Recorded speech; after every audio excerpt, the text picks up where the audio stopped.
हरिओम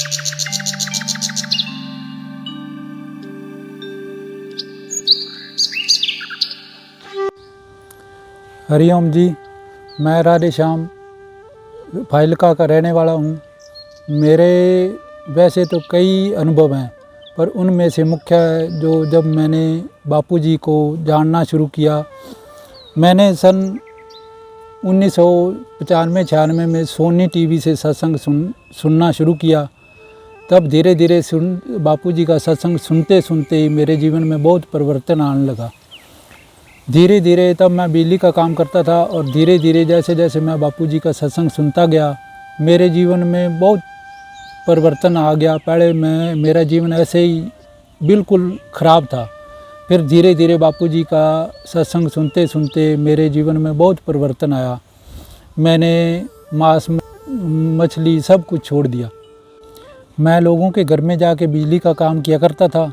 दुकान पे बैठ के जैसे कोई भी आया उसके साथ जाके उनके घर में बिजली का कोई भी का पंखा, बिजली, वॉशिंग मशीन आदि ठीक किया करता था। और उसी दौरान मेरी एक हमारे फाजिलका में साधक परिवार से भेंट हुई। मैं उनके घर बिजली का काम करने गया। उनके घर जाते ही बापूजी का स्वरूप देखते ही मेरा मन में इतना रोमांच हुआ, भी मेरे को बापूजी जैसे मिल गए। मैंने उनसे पूछा भी बापूजी का, पहले तो बात सारी छोड़ो, बापूजी का ये मेरे को बताओ भी आप बापूजी के कैसे शिष्य बने और क्या हुआ।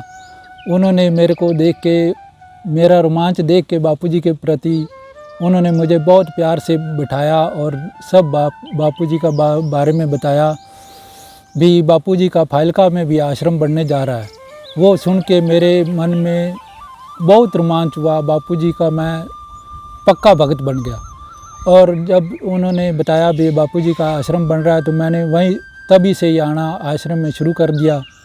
धीरे धीरे मेरे जीवन में बहुत परिवर्तन हुआ। फिर जो भी आश्रम में बिजली का काम होता था वो मैं ही करता था और सारा उसकी कोई मैं सारा काम सेवा में करता था। और धीरे धीरे उससे फिर जैसे समर्पित साधक आए, उनके साथ भी मेरा अच्छा लगाव हो गया और मैंने आश्रम में सुबह शाम आना शुरू किया।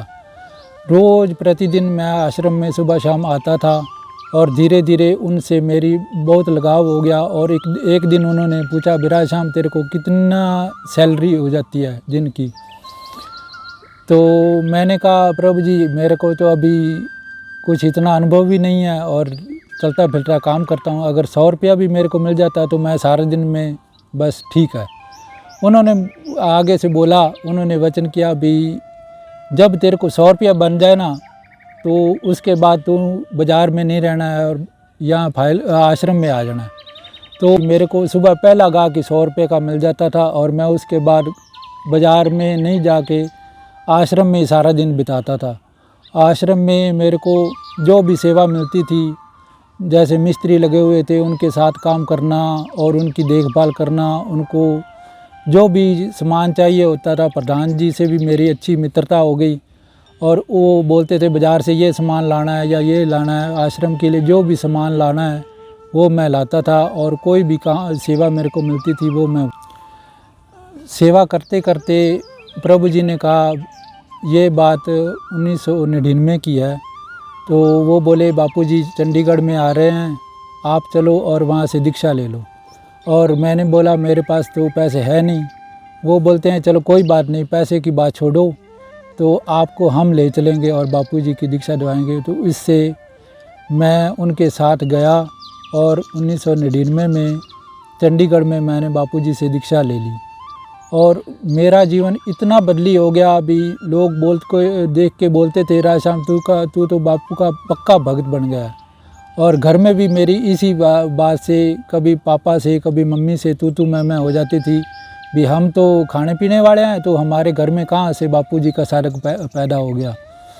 तो मैंने धीरे धीरे उनको भी समझाना शुरू किया, पर मैं उनको समझाने में असमर्थ रहा। और मैंने बापूजी का पूरा सत्संग सुनता था घर में भी, और जैसे जैसे बापूजी के साधक नियम वगैरह, माला वगैरह सब कुछ करते हैं, मैंने सब करना शुरू किया। और आज मैं जब पीछे कोरोना आया था तो मैंने इलेक्ट्रीशियन का कोर्स किया हुआ था, और बापूजी की कृपा से जब लोगों का काम बंद हो रहा था कोरोना काल में, तो मेरे को बापूजी की कृपा से उस समय ही सरकारी नौकरी मिली। ये बापूजी का सेवा का ही फल है कि मेरे को 42 साल की उम्र में कोर्स करने के 20 साल बाद में मेरे को सरकारी नौकरी मिली। पीछे जब ये कोरोना काल 2020 में मैंने 17 मार्च को ज्वाइन किया था और 20 तारीख को कोरोना शुरू हो गया था। तो बापूजी की इतनी कृपा है भी, कोरोना में से बचाने के लिए मेरे को उन्होंने सरकारी नौकरी दे दी, और इससे मेरा जीवन अब बहुत आराम से और बापूजी की कृपा से बहुत अच्छा चल रहा है, और मेरा जीवन बहुत धन्य धन्य हो रहा है। बापूजी का शिष्य होने का मेरा परम सौभाग्य है। ब्रह्म ज्ञानी से सद्गुरु तो किसी किसी को मिलते हैं, जो मेरे को पता नहीं कितने जन्मों की तपस्या से मिले हैं। मैं तो ये चाहता हूँ कि सभी साधक भाई बहन जो हम पर ये विकट परिस्थिति आई है, इसका डट के मुकाबला करें, बापूजी के आश्रम को संभालें और सभी अपना अपना योगदान दें।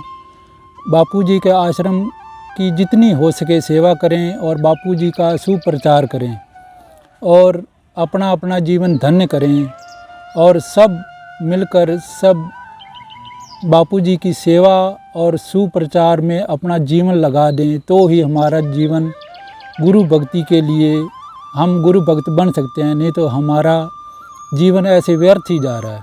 हरि ओम।